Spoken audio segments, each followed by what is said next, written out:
ho! Merry Christmas to you all! Ho! Ho! Ho! That hurt my throat. That seriously hurt my throat. But anyways, it's the holidays. It's Christmas time again, pretty baby. Santa Claus is coming back to town, bringing all the presents, spreading that Christmas cheer for all you little boys and girls and fuckers out there. I am sure as hell ready for Christmas, my friends. I am damn well ready for Christmas. I mean, I'll show you. I got proof. I got my button-down sweater. I got my Pocky here. I'm eating that. I got my booze. I'll be drinking my Angry Orchard hard cider.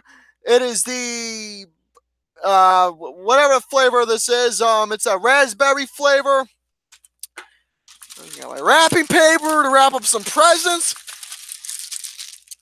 Got my wrapping paper, and most of all, importantly, I got my little buddy Gumby with me. He's gonna help me review and go over the topics for this little live stream. Yes, you are, Gumby. You are gonna be helping me, so I'm gonna put you right there. And importantly, minus Gumby, I got my friend. I got my little friend that I'm gonna be drinking throughout this whole entire live stream, and that is none other than look what we got here. Canada Dry Ginger Ale. I would usually have a Pepsi with me, just to drink and such. Santa Claus, ho, ho, ho. Ho, ho, ho. Good to see you, Santa Claus. I promise you I've been a good lad. But anyways, got my ginger ale here. I would have my Pepsi on me, but unfortunately, I got no Pepsi on me at this particular point. But it's okay. I usually like drinking ginger ale around the holidays. So ladies and gentlemen, greetings one and all. Welcome back to the Mr. Garrison Film Reviews page. And I'm doing this live stream. Why? I needed something to do. I wanted to do something, and a lot of folk out there are putting out their best and worst of the year. You know, their top 10 best films of the year, the top 10 worst films of the year. But the thing is, for my top 10 best and worst, I won't be putting mine out till later. What I mean by best and worst of the year, I should probably add at the title instead of saying worst, but worst. I'm gonna add the title later. But anyways, for best and worst of the year, there's different variety of categories that I, Mr. Garrison, will be going over within best and worst. And within under these particular categories, I pretty much put all these particular movies in this category of what I personally feel belongs in these type of categories here. For example, best cinematography, best visual effects, best soundtrack, for worst film editing, worst supporting actor, worst director, stuff like that. I did this stuff, I believe last year. I'm doing it again, and see what you all think about my particular stuff I have for this listing. But before we do that, I did say, and in the title, that I'm going to be doing a couple summary movie review catch-ups. Now, I know I've been doing these catch-ups a lot lately, but again, the reason why I do them, I work. I make money. I'm busy. I'm on my feet. I make money for a living. I need money. Money makes the world go round. Money keeps me busy. I don't know why I'm slapping my chest like an idiot, but I am. But as for these movies alone, I got quite a few I'm gonna be going over. Some good, some bad, some so-sos, some disappointments. So for this particular case, I'm gonna be going over Lizzie, Tyler Perry's Nobody's Fool, First Reformed, Creed 2, Bad Times at the El Royale, Aquaman, and Spiderman Into the Spider-Verse, which I just recently saw not so long ago. And boy, let me tell you, That film truly was an adventure. But since I don't have like a particular review or thought written up, I might as well do that movie first, since I just recently saw it about 20 minutes ago and finished it. Spider-Man 2 Spider-Verse is a movie that I personally felt that I wasn't going to really see or watch at all. Why? Because the thing is, everybody knows how I am with superhero movies. I'm not. It's not really my type of field that I have a strong knowledge in or really know much about, except certain superheroes. I mean, I'm not that smart when it comes to superhero movies at all, because my main genre that I focus on, everybody knows that, is the horror aspect. That's what I focus on mostly. But for this particular movie, Spider-Man 2 Spider-Verse, it is an animated movie, and wow. The thing is, I wasn't gonna, like I said, I wasn't gonna see it at first because it wasn't on my radar. But after seeing all the praise that it's been getting, and Jared Poirier, Jared, if you're watching this, I'm talking to you, buddy boy. I made a deal with the lad. Because the thing is, he was getting on my skin. Well, actually, no, I was getting on his skin. I got on his foreskin dick for the fact that he didn't see Ready Player One. Because he was talking about some movies that he's been wanting to catch up on, and let's just say I got on his ass again for not seeing it. So then, vice versa, he got on my ass for not seeing Spider-Man Into the Spider-Verse. So we made a deal. If I saw Spider-Man Into the Spider-Verse, he's got to see Ready Player One. So Jared, I did my end of the bargain.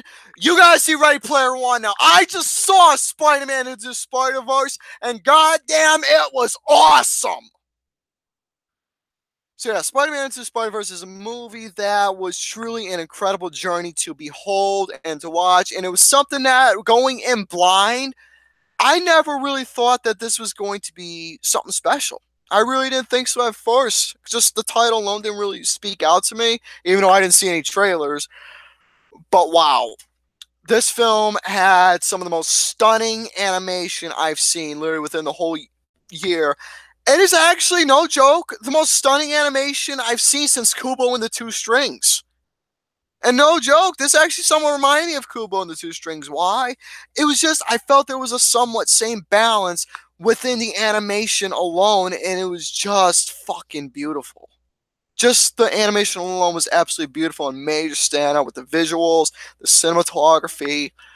Absolutely incredible, and my God, I loved it.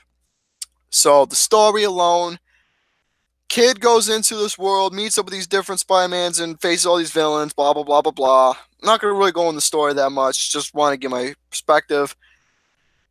Just seeing the story alone, it was, again, it was blind. I was blind when it came to going into seeing the movie, because I didn't know what I was going to expect, and wow. There is really no words I can describe on how the turn of events for this movie, and what it was leading up to, and the unexpected things that happened. It was truly, this movie is truly going to go down as a treasure, and it is definitely the best Spider-Man movie I have seen. Yeah, it really is the best Spider-Man movie I've seen. Animated, it doesn't matter if it's animated, live action, whatever. It is hands down the best Spider-Man movie I've seen, because it really goes above and beyond, giving a different perspective of Spider-Man while having that old school nostalgic flavor of who he is, but with some different aspects that really helped out who the character is. And it was truly a treasure of a film, and definitely, hands down, will be one of my best films of the year, and it won me over for best movie of the year. Even though I haven't seen Wreck-It Ralph 2 yet, but still, it won me down for best movie of the year. So Spider-Man Into Spider-Verse, hands down, got a 5 out of 5 for me. Easily. It truly deserves that rating for sure. But since we're on the superhero topic, let's go over Aquaman. Now, Aquaman is a movie that a lot of folk have been really mixed on. It's one of those movies where you either are going to love it, or you are going to absolutely hate it, or you're going to be disappointed with it. And majority of the folk that I've been seeing have quite been enjoying the movie. But then there's a couple other folk I know that didn't really seem to enjoy it that much. As for me, though, I actually thought it wasn't that bad. I didn't think Aquaman wasn't a bad movie whatsoever. I thought it was quite enjoyable for what it was. Now, the story alone, the movie does have its flaws. Story alone is generic up the ass. I will not go against that. It is a generic story. Good guy comes in, you learn a little something, then you get your bad guy, you learn who your bad guy is, and from there, it's just a ongoing battle to see what's going to happen within the film, how he's going to face the bad guy, how he's going to save the universe, city of Atlantis, and wow, it was truly something of a film. The story itself, again, generic up the ass, and with the dialogue and some of the characters, it came off a bit cheesy, and certain times it was quite silly. A couple of the characters, Patrick Wilson. This was not the Patrick Wilson that I technically know and love, because the Patrick Wilson I know is a badass, and he usually plays as a badass. And for him playing in this particular role, I was not a fan whatsoever, because I just thought it was over the top silly. Same with another role. I forgot what the hell his name is, but what the fuck was his name? Yaha Abdul II, I believe. Yaha Abdul II. He played his Black Manta. So that role, along with Patrick Wilson as Ocean Master, I just thought those roles were completely silly, very sloppy dialogue, and quite cheesy. But Jason Momoa, Roman Reigns, whatever you want to call that whole joke, alone as Aquaman was incredible. He was obviously the main highlight of the whole movie, and he really gave the aspect of who Aquaman is, that new role, because the classic Aquamans that we all seen was something, but this one, he really gave that aspect of who he is, and it was incredible seeing that. Um, Beautiful visual effects, amazing action, and again, there was a lot of parts within the action alone kept me engaged with the movie. So if it wasn't for Jason Momoa, the visuals and the action sequences alone, I would have not really liked this movie at all, because the actions really kept me engaged. Like I said, how many times? So I gave Aquaman a passable rating, minus its flaws that it does have. It was passable, so I gave Aquaman a 3 out of 5. It was an alright movie. Not really one of the best, but it was okay. Alright. Now let's get to this one. Get out of the superhero films for a second. Let's talk about some biopics, shall we? There was this movie I saw, and it's not really well known to the public, but I saw it anyway because it caught my interest. The self-title alone, called Lizzie. Now you're probably wondering, what is this Lizzie? What is Lizzie about? What is it surrounding? And this film was a biopic surrounding the events leading up to the infamous Lizzie Borden murders that happened. Now, if you don't know what the Lizzie Borden murders is, there was this chick, the name speaks for itself, who murdered her parents in cold blood with an axe for greed, money, ego, jealousy, whatever. But she got away with the hand because her personality alone couldn't really fit the bill of calling her a murderer, because apparently, from what I know from studies, that her personality was quiet. She wasn't outspoken or outgoing, but for her to commit a murder like this, a lot of folk thought it was blasphemy. Yeah, I said blasphemy. That is quite a big ass word for me to use. So, I've seen Lizzie Borden movies, I've seen documentaries, and the house alone is haunted.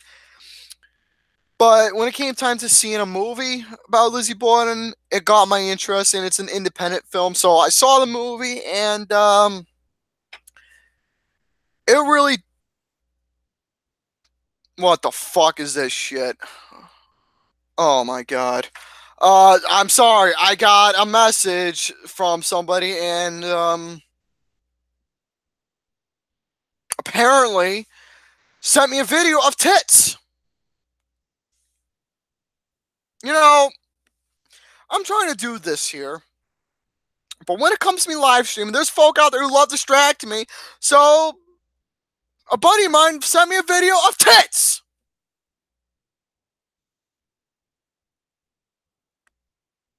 I'm gonna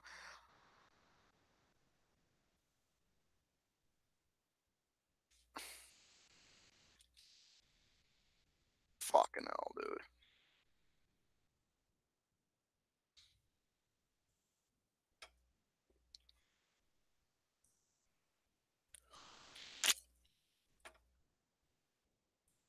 Anyways, like I was saying,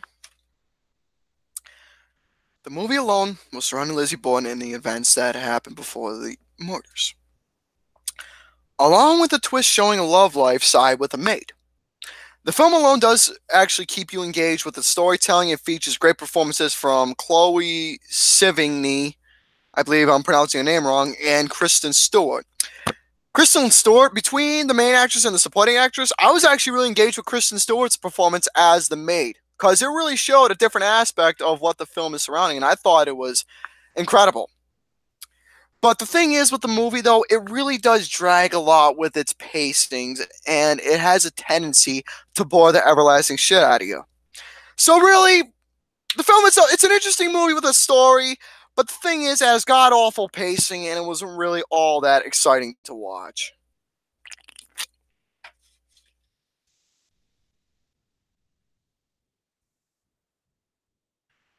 So for this case, I gave Lizzie a 3 out of 5. It's passable, but it does have its flaws, and that's that. All right, next movie. I'm going to save this one for last. Let's talk about Bad Times at the El Royale.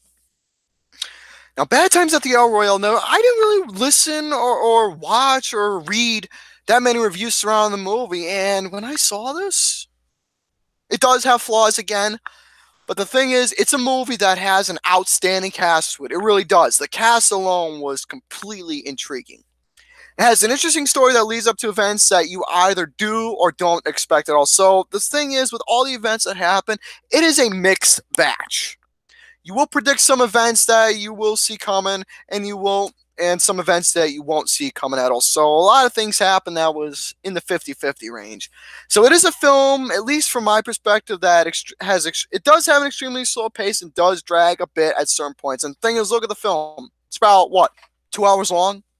So it is a long ass movie.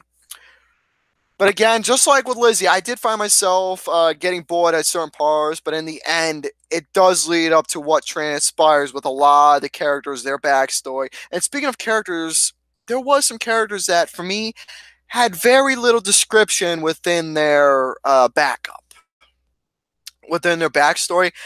I personally felt there wasn't a lot of things going on with some characters that I couldn't really get into engaged because very little backup with some. So, minus the flaws, minus very little backup with some characters and pacing and stuff. It's a solid movie and it does have an interesting story. So I was kind enough to give Bad Times at the El Royale a 3.75 out of 5 because again, the story alone really does really does keep going. It really does keep you engaged. Missed us last night. Yeah, it's Christmas time.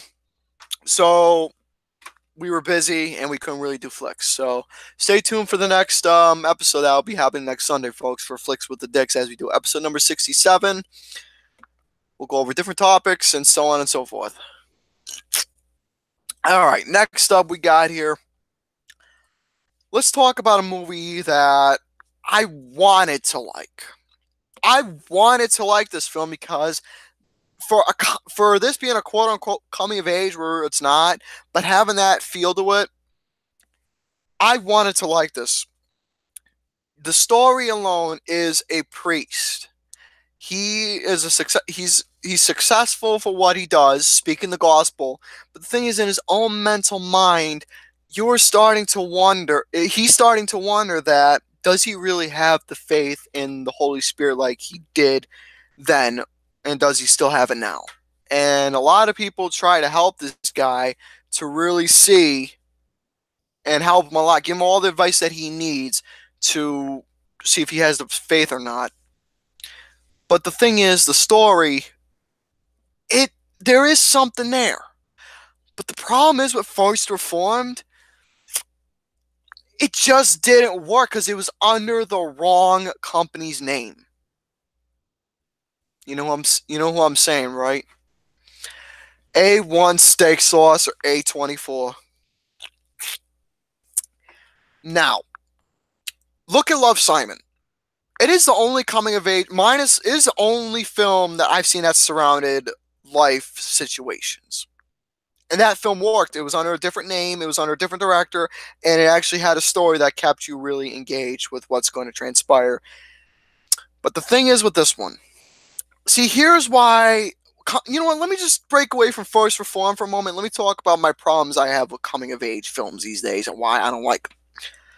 The reason why I don't care for coming of age movies these days, it's not like how it was back then. Because back then, coming of age films, not only did it surround life in a good way, but you had characters that you really cared about and you wanted to either succeed, fall in love with that right woman or man, get their success that they want to do, their goals, and you got yourself that backstory that helps support into the life events that it is teaching. I'll give you some perfect examples. Inside Out, Ferris Bueller's Day Off, American Graffiti, Stand By Me, The Breakfast Club. Those are prime examples of some outstanding coming of age movies that had a plot to it, but had characters that you wanted to see succeed and you cared about. And coming of age movies today, for me, I hardly ever see that because look at some of them today. I'll give you an example. Boyhood. Everybody knows I fucking hate that movie with a burning passion. I'll tell you why. It doesn't have characters that I care about. It surrounds life. Okay. But the thing is, you're just watching a kid fucking grow up. All right? What's so special about it that it took, what, fucking 13 years to make? What's so special about it? What are the events that lead up that literally screams out for it being memorable? Why should I care about these characters? Where clearly, as an adult, he is a fucking asshole to everybody. Why should I care? Why should I give my support to this character? Why should I want him to succeed if it's not leading up to anywhere of what it's not leading up to anywhere? That's what I didn't get in Boyhood. It didn't lead up to anywhere. It didn't have a specific main reason what's going to make it memorable. It didn't execute that for me. And I was pissed off about it. With Love, Simon, though, that had a goal. That had an execution why you wanted to care for these characters. This had a story, a mystery in a way of what you wanted to see, how you wanted to see this character become in a relationship with this other dude who is his secret lover. You wanted to see success. It visually showcased of why it's going to be a memorable film. It had all those elements there. And Love, Simon was incredible.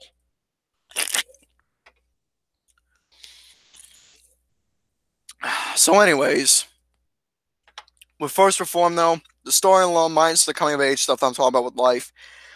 But this alone, if this was under a different name, a different company, we could have had something special.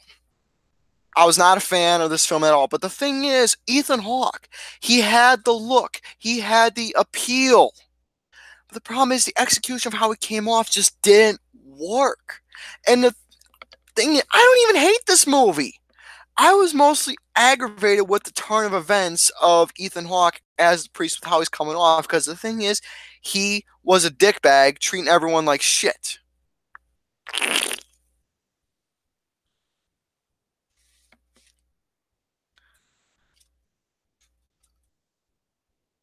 Oh, Jesus Christ.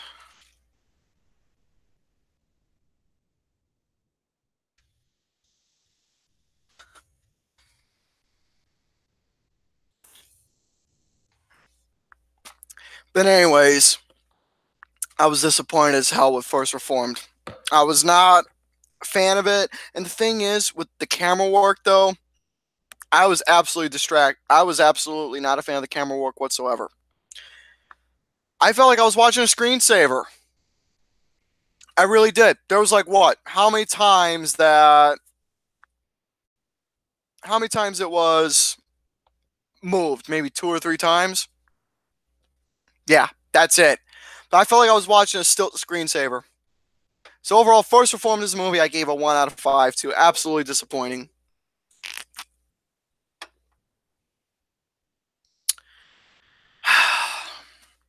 All right, next movie I saw here. We're gonna get back to the positives a little bit. Let's talk about Creed 2. I love the first Creed movie. It was one of my best films. I absolutely love the hell of it. But the thing is, this was you can say, sequel to Rocky 4 with the events that happens. Ivan Drago. That is arguably known as the most infamous character in the Rocky franchise. Everybody knows who Rocky is. But the thing is, in Rocky 4, though, there was plot points where, okay, Apollo Crews gets killed, but Rocky doesn't. He takes like 15 rounds, and Apollo gets killed after a second round. No logic there, and it's a bit goofy at sometimes. But when it came to seeing Creed 2, this was an ongoing story where you see Apollo Creed's son voices off against Victor, Ivan Drago's son, and you hear a perfect explanation why Ivan Drago came back. Because the thing is, after when he lost to Rocky, his life went down the whole entire shitter. So basically, this was time for redemption, and look what happened. We got ourselves an excellent movie. Now, there was one major negative I have of this film that made me give it from a 5. There was predictability. There was predictability on certain things that was going to happen, and sure enough, I knew it was coming, but the turn of events was actually quite incredible. So I was blown away. So with this movie alone, it was a thrilling event. There are two things that happen in this movie. There is that build-up. You get the side of Rocky, you get the side of Ivan Drago, and you get the two different perspectives and how they build up towards the end where they collide. Creed, Drago, again, the final fight alone was stunning. It was immaculate. So I was a little bit strict with this. I mean, my original rating, I felt like it was a little mean, but after thinking about it some more, I decided to bump it up to a 4.5 out of 5. Creed 2 was absolutely incredible. I love the hell out of it. All right, next up we got here. I've never seen a Tyler Perry movie in my life before. I never have. I never seen a Tyler Perry movie in my entire life. Until recent.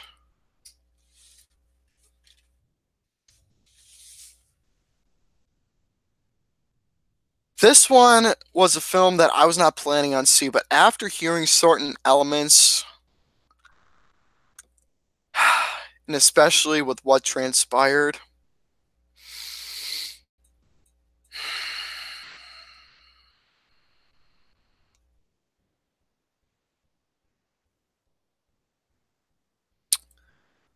I this is how I'm reacting right now. I'm speechless. I couldn't believe what the fuck I was watching. I'm never gonna watch a Tyler Perry movie ever again. Nobody's fool. This film had zero logic. Everyone was a fucking dumb shit, deplorable, stupid, mean spirited, and seriously out of it. Every single fucking character was a buffoon. Every single event that happened was pathetic and just pisses you off. Thing is, I can literally sit here and name all the horrible things that happened with this movie, but since I'm only going to summarize, I'll just name some of the big things. Number one, how can you have a relationship with someone for over a year without even seeing what they look or even met them? It doesn't work like that. If you want to have an internet relationship with somebody, you got to at least not only talk to them through text, but have video chats with them and see how that relationship's going to work. If you meet somebody in person, that speaks for itself. But the thing is, how the fuck can you have a relationship with somebody if you've never even met nor talked to them through video chat? It won't work. Absolutely stupid, especially for going on over a year. Pathetic. Anyways, next up, Danica. She's arguably the worst character all year long. She's a legit mean-spirited, clueless moron, and the perfect. Here's the thing, though: the perfect man, the poor guy that she has been talking to, hanging around with, was the perfect guy for. He was down to earth. He was cool. But no, the perfect man that she's always wanted, she's just sitting there complaining, saying, "Oh, I want the perfect man with me. Deny him, but me when no one know me.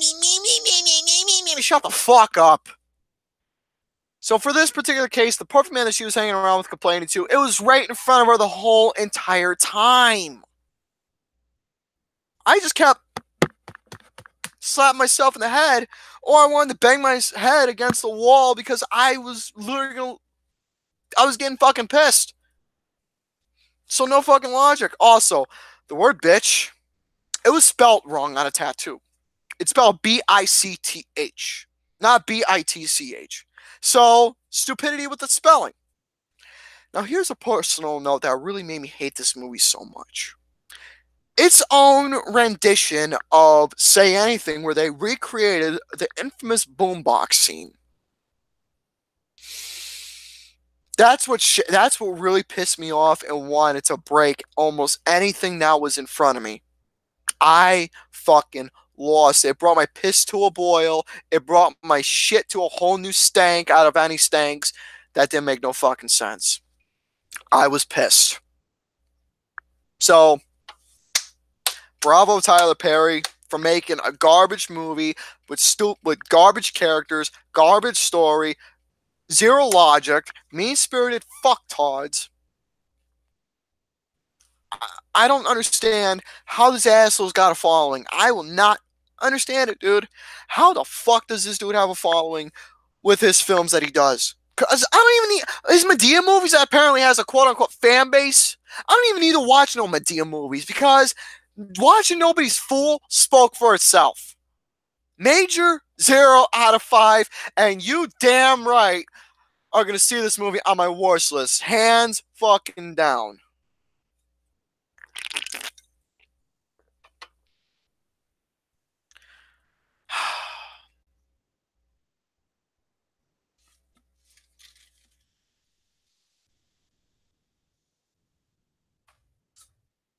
I think I'm going to drink that beer now because I'm pissed off.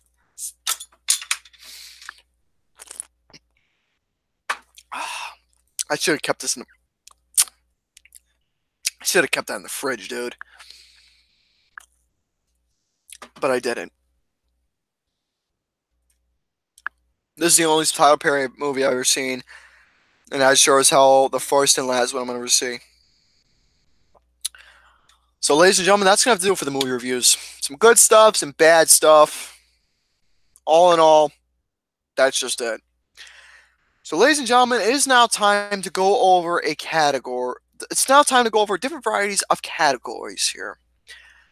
Within these particular categories of what you are going to hear from me, I am going to go over my best and worst of the year within 2018. Again, like I said in the beginning, my top 10 best and worst films of the year won't be until later. So I'm going to go over different varieties of categories to give you all my best and worst in my own humble perspective. So for this particular case, we're going to go over the worst first. Because I feel like yelling today. Well, actually, I kind of don't because it's Christmas time. Let's go over the worst, shall we? Now, some of these are going to be blank because I didn't really have any. So we're going to start off from the bottom and work my way up to the top without trying my damnedest to not spoil anything. So for worst scene of the year, I already mentioned it, Tyler Perry's Nobody's Fool. It is the rendition of the boombox scene that they did from Say Anything, and I thought it was absolutely deplorable. Pissed me off to no end, and it's the worst fucking scene I have, well, witnessed all year long. I fucking hated it so much. And Saying Anything's a damn good coming of age movie too. All right, unfunniest scene of the year: the office sex scene from Happy Time Murders, where you guys where it speaks for itself.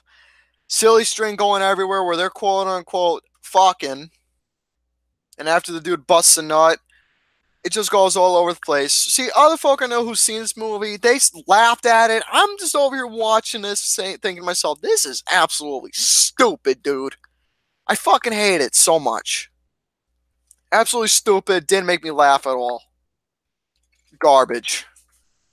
All right, next up, guilty pleasure of the year. This one was a no-brainer. The Christmas Chronicles starring Kurt Russell. That movie alone, it was a generic as hell story, and it's not really all that exciting, but what kept me engaged with it was Kurt Russell. There you go. Need I say more? So, The Christmas Chronicles is my huge guilty pleasure of the year. Now, Foxcatcher of the year, that Fat Boy created. I don't have a Foxcatcher at all. So, within this particular category, I got nothing. If I saw The Favorite, maybe it would have. I don't know. So no Foxcatcher of the Year, and if you don't know what the Foxcatcher of the Year is, it is basically a Oscar type category where it gets so much praise, but you ended up not liking it. I think that's the best way I can explain it. So I explained it probably poorly, but that's the best way I can say it. Worst performance in a good movie: Patrick Wilson as Oscar Master in Aquaman. Now, Aquaman, to me, it's actually a good movie. I thought it was a good movie. It was a solid film, and I gave it a passable rating of a 3 out of 5. So Patrick Wilson alone, like I said, I thought his performance was absolutely stupid, cheesy, silly, over the top, and I just couldn't take it serious. Worst quote of the year: I technically do not have one at all, due to the fact that I couldn't really remember off the top of my head of any bad quotes. But I'm sure there is a lot out there, but I just couldn't really find a specific one. Biggest disappointment of the year: I think this is an obvious one. That is none other than The Nun.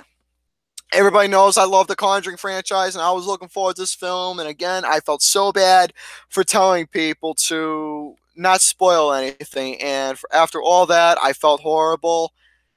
And look what happened. I ended up being extremely fucking disappointed with this movie. So, hands down, The Nun as my biggest disappointment. Worst ensemble cast. Now, this one's going to be a little bit weird, but I think it deserves it. That is none other than Action Point. That film alone, it just made me sad. It really did make me sad.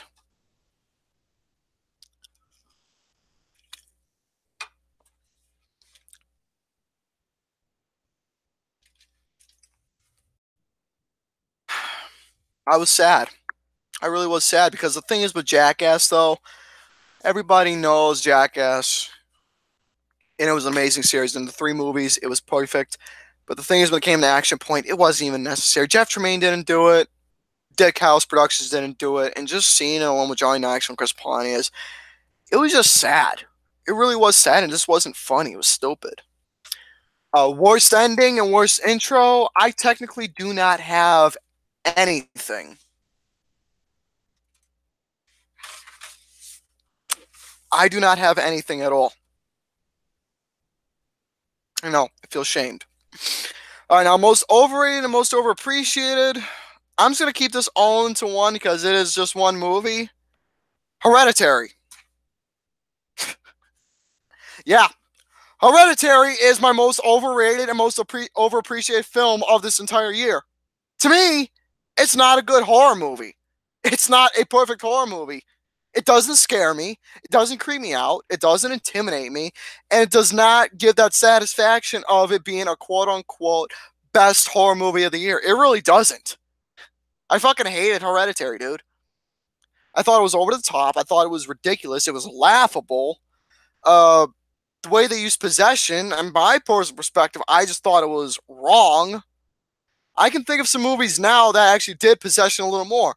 The Exorcism of Emily Rose, A Ouija Origin of Evil.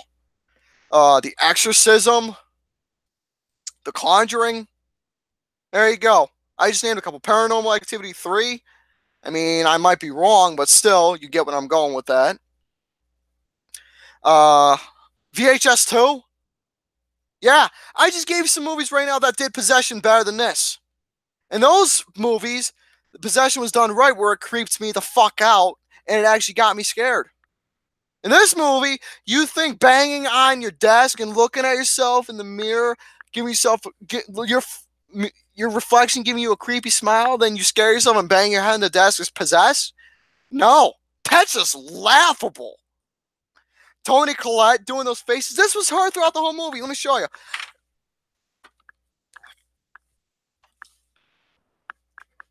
Yeah, that was her throughout the whole movie. Making all those stupid ass faces and shitty dialogue that was just mean spirited as hell. God, dude. I could sit here and bitch about Hereditary all day, but I'm not going to. All right, worst action scene of the year. I left that one blank again because I do not have a damn thing for it. All right, next up, worst character, Tanya. Tiffany Haddish in Tyler Perry's Nobody's Fool. Mine is Danica, but Tanya alone, she pissed me off the most. She really did. She pissed me off to no end with her mean-spirited, bitchy-ass stupidity. Moving on. Worst superhero film of the year? Easy. That one I gave to Venom. It was just a generic, over-the-top, obvious CGI galore. Tom Hardy, best thing about it. Generic film that was a complete mess. So that does it for worst superhero film. Worst animated film. I got nothing because I haven't really seen that many animated films. Just a couple good ones, and that's it. Worst horror movie? Now, I know I'm bitching about Hereditary. I know I'm saying that. But the thing is, for an objective standpoint of what I think is the worst horror film of the year, minus Hereditary, I would have put it on this list. But the thing is, I did not hate Hereditary as much as I hated this one. And this is my worst horror movie of the year, and that is none other than the ridiculous, retarded Strangers 2 Pray at Night.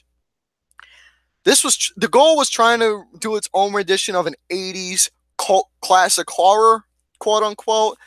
But no, it was just a fucking mockery, dude. Next up, worst comedy. I gave that to none other than the Happy Time Murders.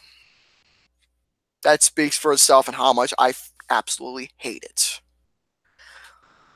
Next up, worst action film. It's not really an action film, but close to it is the shootout sequence.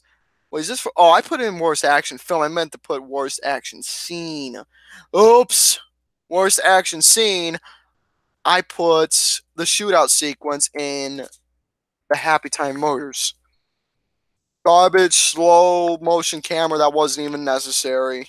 Felt like it was fucking Michael Bay shit. Moving on. Next up, worst musical score, Happy Time Murders, just bullshit shit, nothing exciting. Next up is worst cinematography and worst visual effects, same thing. I'm going to keep this all into one. I gave that to Slender Man. The cinematography was garbage. It was not creepy. It was just something that was like a... What's the best way I can describe it? It looked like it was a fucked up coloring book that a kid was trying to color. I don't know. That's arguably the worst explanation, but still, there's really no way I can explain except it's just the thing is you just gotta see it yourself visually to know what's going on. It just makes you want to gag. Next up, worst film editing. This one was obvious galore with how it was produced and seeing more sharks go on. That was none other than The Meg.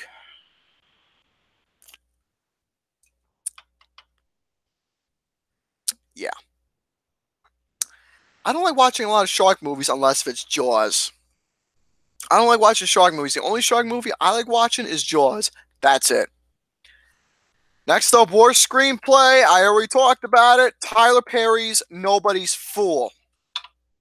That had the most garbage screenplay I've witnessed all year.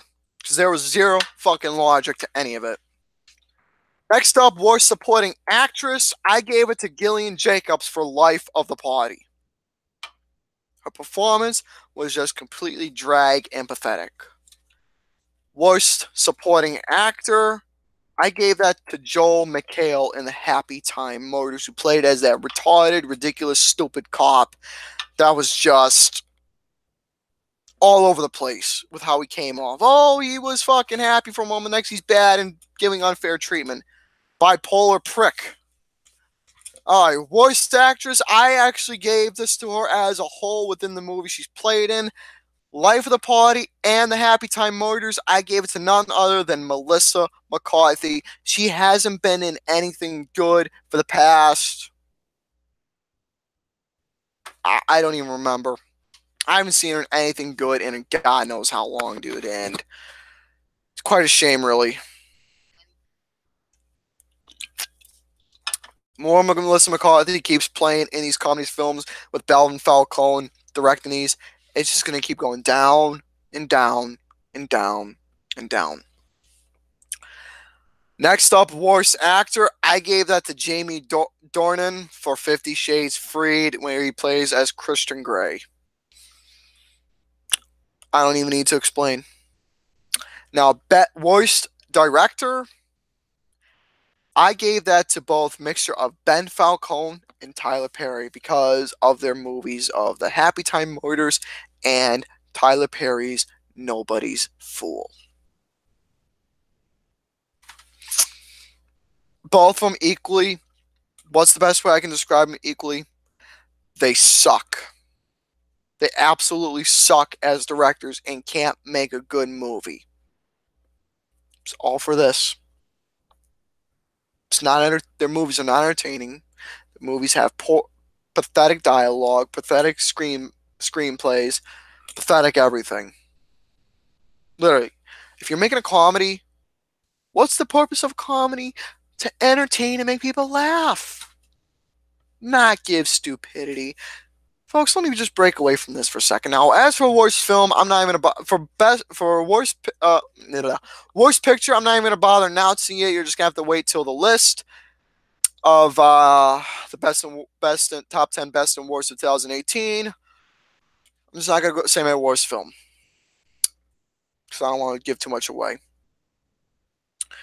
But let me just say something about comedy. Break away this before I do the best stuff. When you see a comedy, again, you want to laugh, you want to be entertained, you want to have some fun. When it comes to comedy, the comedy I love watching is slapstick humor. Over the top slapstick humor that keeps you engaged with lovable characters. I'll give you an example of my all time favorite slapstick comedians Stan Laurel and Oliver Hardy. Laurel and Hardy all together. When they do their little short films and their comedy, it's brilliant, it's genius, and all these gags that they put in their films is magnificent. I laugh every single time I watch their films, and their gags never got old. All right, now let's get away from the negatives and let's get to something a little bit more positive, shall we? Let's talk about the good stuff. Now, again, we're going away from bottom to up. I'm not going to review my best film at all, even though I think everybody should know what it is because it's so fucking obvious, but still, I'm going to go over it anyway. Now, for funniest scene of the year, I gave that to the diner scene in The Incredibles 2. Because the thing is, we all know that Violet, she likes that kid Brad, or whatever the fuck his name is. They went out to eat, and her father's doing whatever he can to make Violet and Brad get together. So once they sat down, she took a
Thank you very much, Justin, for letting me know.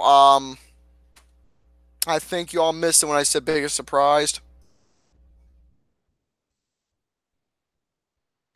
Yeah, you all missed it, didn't you? I'm gonna have to listen back to the audio.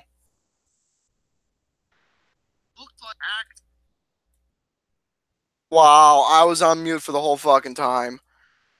Holy shitballs. I was on mute for the whole entire time. I am so stupid. I literally am. Oh man. As for biggest surprise, I'll say them again. Game Night, Tully, Crazy Rich Asians, and Alpha. But the one that really stood out for me was Alpha. That one alone, it just hit me hard.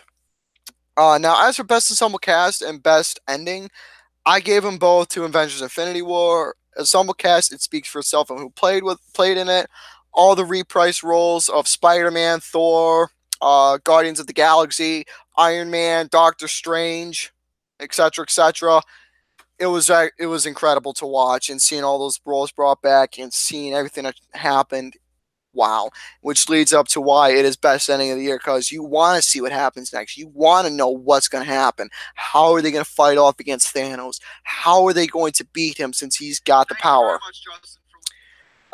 Anyways, next category we got here is most underappreciated. I actually gave that to Upgrade, surprisingly. Why? Because this is a film that personally I felt that it didn't get really much recognition nor love from a lot of the fans at all, from a lot of people. And the thing is, it was a really good movie. So there you go. Most underrated, it is a film that a lot of people say is a disappointment, but for me, I had an amazing time with it, and that is Early Man. Aardman Productions. I actually didn't think it was bad as people said it was, where it was cheesy, sloppy, and nothing really engaging, exciting. For me, though, I was engaged throughout the whole entire movie, and I loved it. All right, next up we got here for best performance in a no, excuse me, best action scene of the year. You know what? I'll save that for a summary within some of these categories. Best performance in a bad movie, Jason Statham in The Meg. Obviously, the film was bad, but Jason Statham alone, as the Australian badass that he is, was the best thing about it. All right, best character, I gave it to Thor for Avengers: Infinity War. That speaks for itself in the movie and how he comes off. Best superhero film of the year, I gave that to Avengers: Infinity War. Again, it is everything that you wanted to see in a film like this. It is the war of the wars that you've been wanting to see. It is the big boss that everyone wanted to see. And truly enough, it was incredible. All right, next up, best animated film, Spider-Man Into the Spider-Verse. I already explained in the review. I don't need to.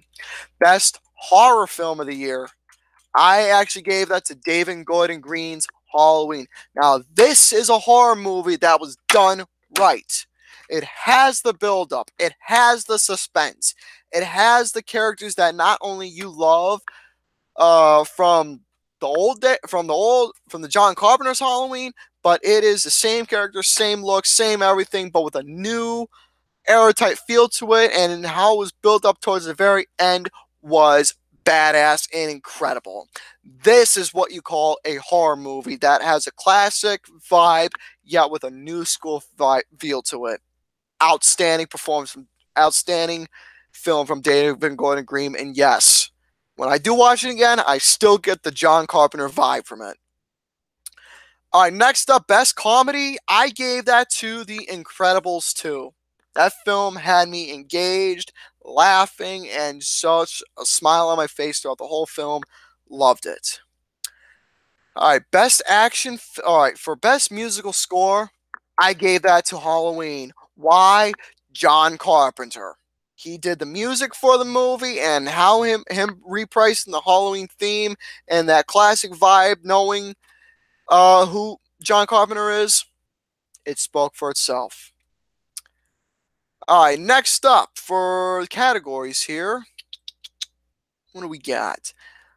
For best supporting actress and best supporting actor. For supporting actress, I gave that to Scarlett Johansson, and for best supporting actor, I gave that to Chris Hemsworth. All relating towards Avengers Infinity War, especially their roles that they played in and how that helps support the main roles in the film, and to knowing the different elements to what's going to transpire to help. It made perfect sense. All right, for best actress of the year, I gave it to Lady Gaga for A Star Is Born.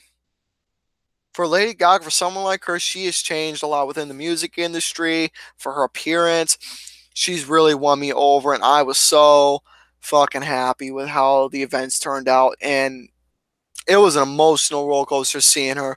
Give her the award for best actress, dude. This is her award. She deserves it. Now, for best actor of the year, as much as I love Ty Sheridan and Ready Player One, and everybody knows, oh, Rami Malek for Bohemian Rhapsody, this is his award. I like Rami Malek when he was doing performances as Freddy, but the thing is, this performance had me engaged. This was a role that really had you hooked into the movie. That is Bradley Cooper in A Star Is Born. This is his award. This is his award. He fucking deserves this award. I don't need to say anymore. Now, for some of these categories, remaining ones, I'm going to summarize it all into one.